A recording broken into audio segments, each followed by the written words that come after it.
Assalamualaikum kawan-kawan, kembali lagi ke channel kami, Mutiara Hitam Journey. Channel yang membahas mengenai pembangunan dan perkembangan proyek infrastruktur terkini. Kali ini, kami akan membahas beberapa kemajuan pada Tol Trans Sumatera terbaru.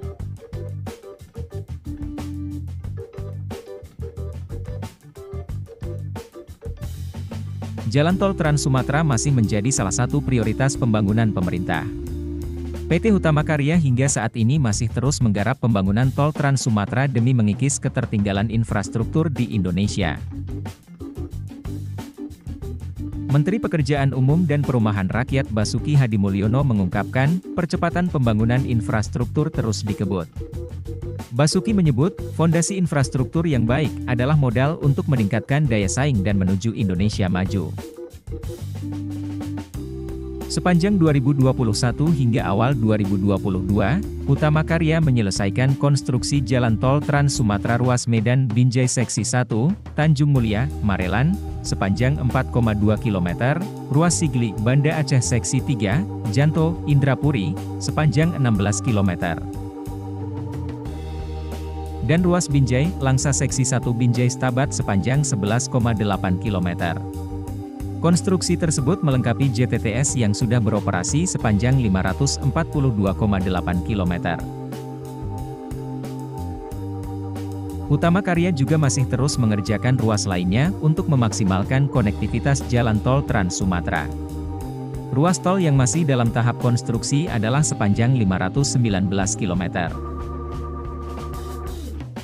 Meliputi Tol Sigli Banda Aceh, 44 km, Tol Kisaran, Indrapura, 48 km, Tol Kuala Tanjung Tebing Tinggi, Parapat, 143 km, Tol Simpang Indralaya, Muara Enim, 121 km, Tol Padang Sicincin, 37 km, Tol Pekanbaru Pangkalan, 64 km, Tol Bengkulu Taba Penanjung, 18 km, dan Tol Stabat Pangkalan Berandan, 44 km.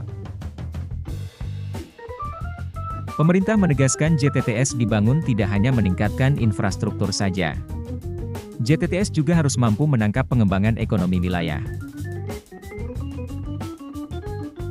Pada akhir tahun lalu, Kepala Pusat Pengembangan Infrastruktur PUPR Wilayah 1 Kementerian PUPR Harisuko Setiono, mengungkapkan kondisi ekonomi kawasan yang dilewati JTTS yang sudah terbangun, belum meningkat secara signifikan.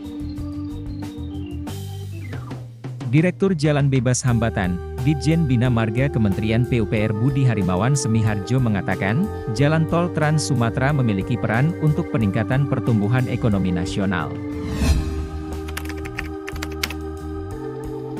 Direktur Operasi 3 Hutama Karya Kuncoro, memastikan perbaikan yang dilakukan memenuhi standar pelayanan minimal.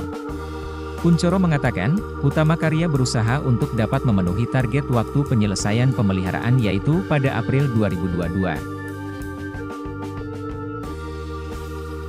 Untuk memenuhi target tersebut, Hutama Karya melalui anak perusahaannya yaitu PT Hutama Karya Infrastruktur membantu menyelesaikan perbaikan pada ruas Terbanggi Besar, Pematang Panggang Kayu Agung. Dampak positif untuk logistik. Direktur Hutama Karya Budi Harto mengungkapkan dampak positif Jalan Tol Trans Sumatera juga terasa untuk sektor logistik. Budi mengungkapkan, JTTS tidak hanya mampu mempersingkat jarak tempuh antar daerah di Sumatera. Waktu tempuh yang tinggi dapat berdampak pada biaya logistik. Semakin lama waktu tempuh maka biaya logistik akan lebih mahal, JTTS dapat memangkas waktu tempuh bagi kendaraan logistik. Pada akhirnya, hal tersebut akan berdampak positif.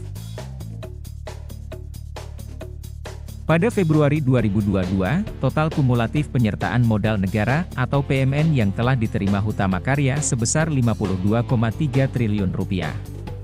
Lalu saat peresmian Tol Binjai Stabat, Menteri Keuangan Sri Mulyani memastikan berencana akan kembali memberikan PMN kepada Hutama Karya sesuai RAPBN 2022 sebesar Rp23,85 triliun yang akan digunakan untuk mempercepat penyelesaian pembangunan JTTS. Hutama Karya juga berambisi memperoleh kontrak baru pada 2022 sebesar Rp35,4 triliun untuk sektor jalan dan jembatan.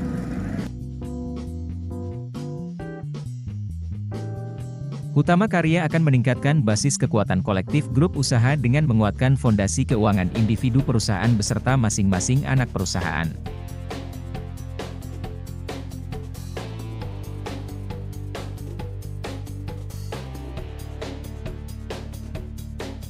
Sekali lagi kami ucapkan terima kasih kepada kawan-kawan yang sudah menonton video ini. Semoga menambah informasi, dan juga semoga infrastruktur segera beroperasi. Jangan lupa tekan tombol subscribe dan klik like jika suka video ini. Terima kasih.